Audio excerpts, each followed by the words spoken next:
The Call of the Wild is directed by Chris Sanders and is based off of the Jack London novel of the same name.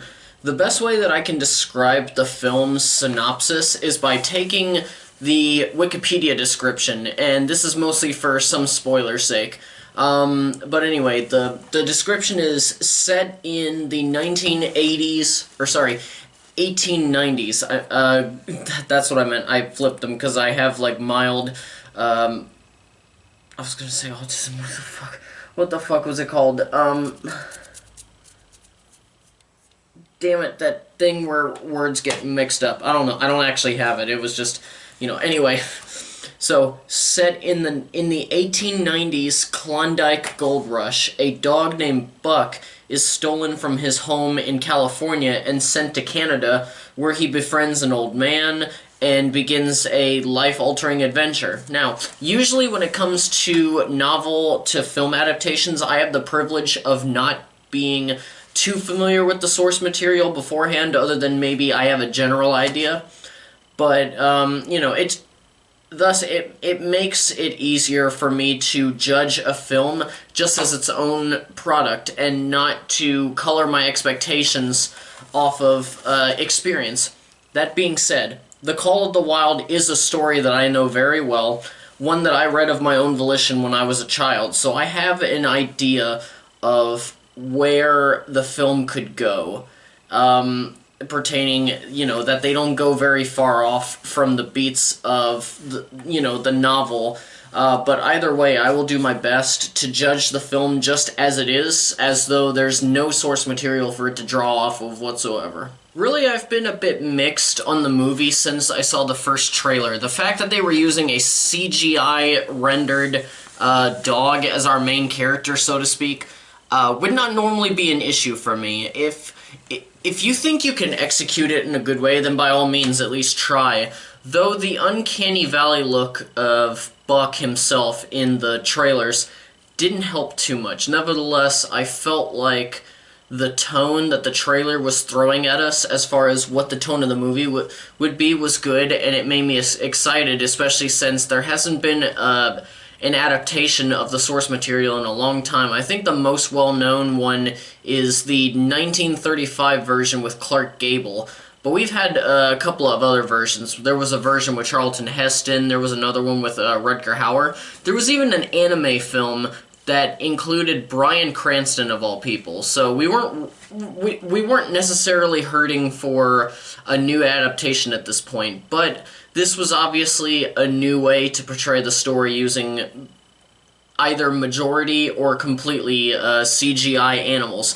And honestly, I'm interested in seeing what Chris Sanders can do. When I was looking up the info for the director on this section that I'm doing, I wanted to check because his name seemed familiar to me. And before this film, he was well known for being an animation director. He co-wrote and directed, co-wrote and co-directed the first How to Train Your Dragon film. He was also the co-writer and co-director for Lilo and Stitch. He even created and voiced Stitch himself, so that's a fun fact for those of you who love Stitch, just like I do.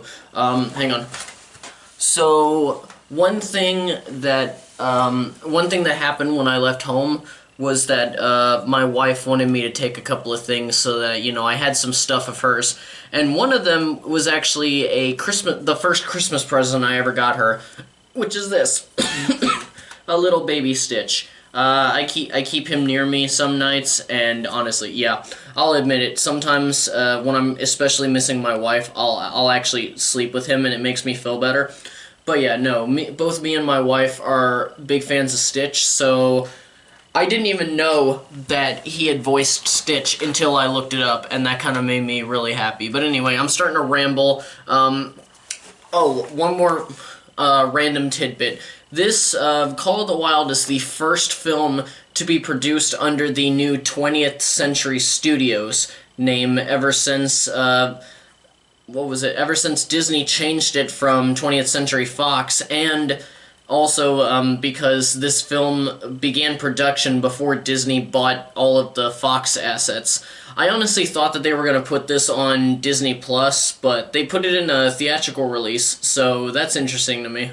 But anyway, I've got to get to the theater soon. So now, before I head out to see the actual movie, I want to throw out my normal disclaimer for those of the uninitiated so that when I get to in the video, the actual review, you'll better understand the format that I'm using. So, the way that I convey my thoughts is I do a pro and con list. It helps me to best catalog the good and the bad in my opinion, and while I try to keep the sections separate, if I can make a pro and con work off of each other, or if they're intrinsically tied together, then I definitely take advantage of that. Anyway, there's your disclaimer, and I'll see you guys when I get back from seeing The Call of the Wild. How do you feel about an adventure beyond all maps? We could go, you and I. Where no one's ever been before. What do you say, Buck?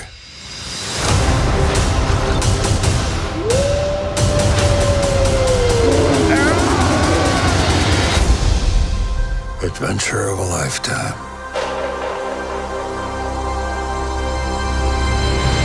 I will start by saying that the visual effects overall in the film are better than what they were in the first trailer, so that is good. But there are still many moments where the visuals of many of the animals do not look very convincing in our age of advanced visual effects, and that's not really a bash at the studio. You know, they from my understanding, they had more of a mid-budget sort of feel with the movie, which at that point I understand that, but I don't know, the fact that they gave Buck more humanistic attributes when it comes to the way that he reacts to things doesn't really help the situation, and that's what you're seeing for the majority of the thing. Now, there was precedent to doing this. In the original novel, Buck was very morphosized. That's a weird word for me to say, but anyway, I don't mean the Zootopia or BoJack Horseman way where, you know, they stand and they talk. You know, just in case some of you guys are confused when I say anthropomorphic. God fucking damn it.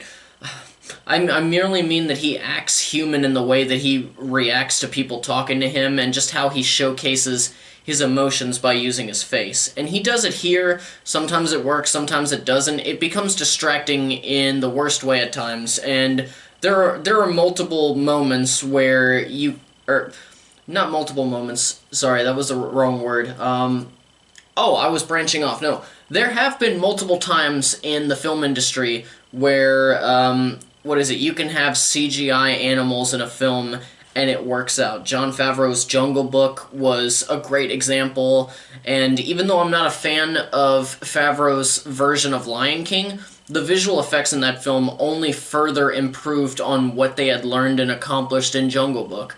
But I do kind of get another reason why they chose to do CGI animals in the film, which has to do with some of the more dangerous situations that you can't put real animals into, as well as, you know, the fact that there are some very minor characters in the movie that harm animals in malicious ways, so I kind of get that, but at the same time, it depending on your point of view, it can become quite distracting, and it was for me. The film also throws in a human antagonist into the mix, and it didn't personally work for me. I understand why they did it because of something that happens in the novel that I don't believe would have gone over well if they had gone that route, you know, in this time frame. Let's just say not probably, it's kind of racist. The real, what was it? A few of the antagonistic forces in the novel. Some of it gets racist as hell, but just the character that they chose to be the the antagonist of the film was just a little too mustache twirly for me, and not just because of the fact that he indeed had one of those kinds of mustaches. He was just, you know, he just wore the fact that he was evil on his fucking sleeve, and plus, even though I liked his outfits, I don't know, they were a little too eccentric, and it was just like he was trying to show off how evil he was. It was one of those things. And since the film takes place primarily in Canada, I just kept thinking of Alfred Molina in the Dudley Do-Right movie. The film also feels a tad bit unfocused for the first half of the film, and while I did overall enjoy the first half, I more preferred the second half as well as any scene that Harrison Ford was in. And speaking of Harrison Ford, even when the film was maybe not at its strongest for the first half, occasionally his character would show up and he would steal the show at that point. And any time that he was in the film, the quality just skyrocketed. Ford is, I think, the main reason to see this film. He gives an emotionally resonant performance as this broken man who's running away from a tragic past. And Ford shows that he's still got it. And it just reminds me of the fact that his last few roles have been gems of their own. I mean, returning as Han Solo in Force Awakens, Blade Runner 2049, which I will continue to argue that his performance in there was at least worthy of an Oscar nomination, and even, spoilers for a movie that's been out for a while, but I'll go ahead and say it, his short cameo in Rise of Skywalker. So, like I said, whenever he appeared on the screen, the quality of the film skyrocketed. But as a general overview of everything else, this is a good movie. I mean, the bone structure for a good movie is there. The main characters and their motivations are sound and understandable. The story is entertaining and action-packed to a degree.